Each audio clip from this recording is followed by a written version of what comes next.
అమ్మా భవానీ లోకాల నేలే ఓంకార రూపమమ్మా, తల్లి నీ మహిమల్ని చూపవమ్మా.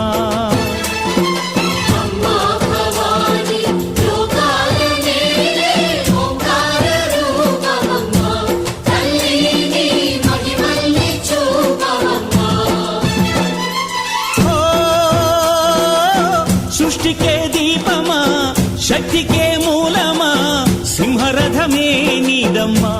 అమ్మ దుర్గమ్మ భక్తులను దీవించుమా.